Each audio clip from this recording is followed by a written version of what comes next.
Giant portable folding suitcase house. Sikandar एक railway station में coolie के तौर पे काम करता था। उसे पत्नी और 2 बच्चे थे। वो लोग बहुत गरीब होने के कारण एक छोटे से झोपड़ी में जीते थे। सिकंदर बहुत मेहनत करने के बावजूद भी उसे ज्यादा पैसे नहीं मिलते थे। वो बहुत निराश होता था। जब कूली के पैसे कम मिलते तो सिकंदर वाले पानी पीकर ही अपना पेट भरते थे।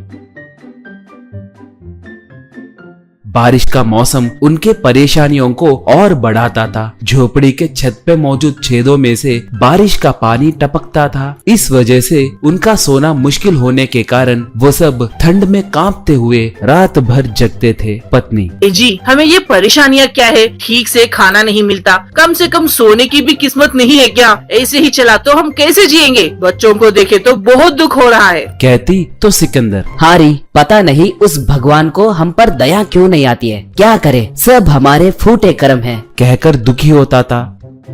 एक बार एक आदमी एक सूटकेस के साथ ट्रेन से उतरा। सिकंदर उस आदमी से: श्रीमान, सूटकेस मुझे दीजिए, आपको कहाँ जाना है? कहकर पूछा। वो आदमी तब: भाई, मेरे पास सिर्फ ये एक सूटकेस ही है, मैं इसे उठा सकता हूँ, मुझे तुम्हारी जरूरत नहीं है। कहा। सिकंदर तब: श्रीमान, ऐसे मत कहिए, हम कूली के पैसों पे निर्भर होकर जीने वाले लोग हैं, आज एक भी कूली नहीं मिली। कहा। वो आदमी उस पे तरस खाकर उसे सूटकेस देकर: तुम्हारे गांव के पास भैरव कोना कहकर एक जंगल है, सुना है क्या तुम्हें वो पता है? मुझे वहाँ पर जाना है। कहा। सिकंदर तब: हाँ पता है जी, चलिए अभी ले चलता हूँ। कहकर सूटकेस अपने सर पे रख लिया। ऐसे सिकंदर उस आदमी को लेकर भैरव कोना जंगल को आया।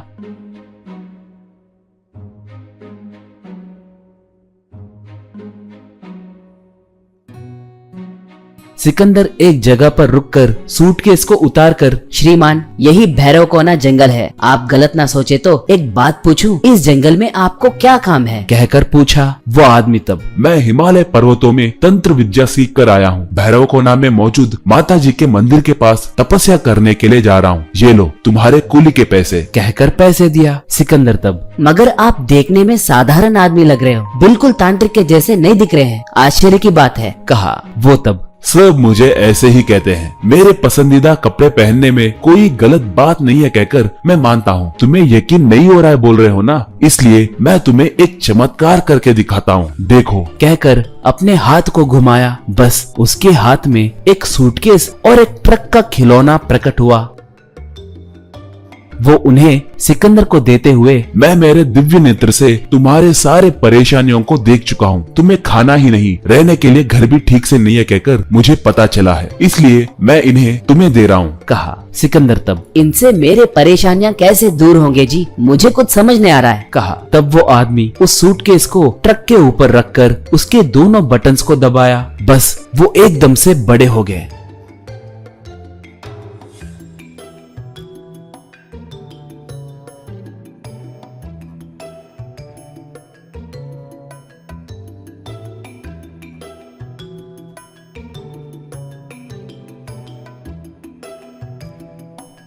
वो तब: अब से यही तुम्हारा घर है, अंदर सारे सहूलतें हैं, इस घर को ट्रक पे रखकर कहीं भी जा सकते हो, इसमें डीजल डालने की भी कोई जरूरत नहीं पड़ेगी तुम्हें। उतना ही नहीं, इस घर में से आए दिन थोड़े पैसे भी मिलेंगे, उन पैसों से तुम्हारे जरूरतें पूरी करके बाकी के पैसे गरीब लोगों में बांटना। अगर ये बात भूल गए तो सब उलट पड़ जाएगा। कहकर जंगल के अंदर चला गया।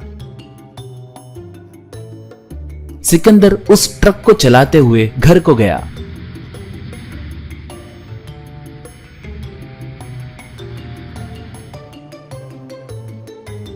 पत्नी और बच्चों को उस ट्रक के बारे में बताया।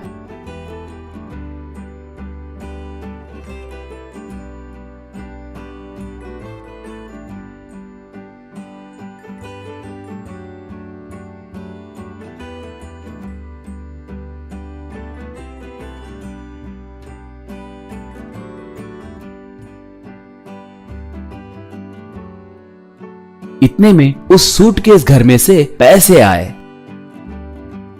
उन्हें देखकर वो लोग आश्चर्य में पड़ गए। सिकंदर तब, सब हमारे नए घर में चलिए, आज से हम इस नए घर में रहते हुए आए दिन एक नए जगह को जाएंगे। अब से मुझे वो बेकार कूली का काम करने की जरूरत नहीं है। कहा। ऐसे वो सब उस घर के अंदर जाकर खुशी से वक्त बिताने लगे।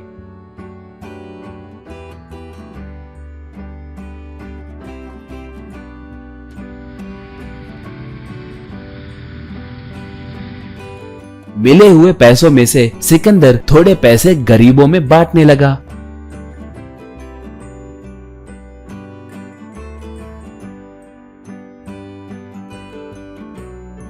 ऐसे उस ट्रक में देश में के थोड़े राज्यों में घूमते हुए वहीं बसेरा करते हुए बहुत खुश रहने लगे।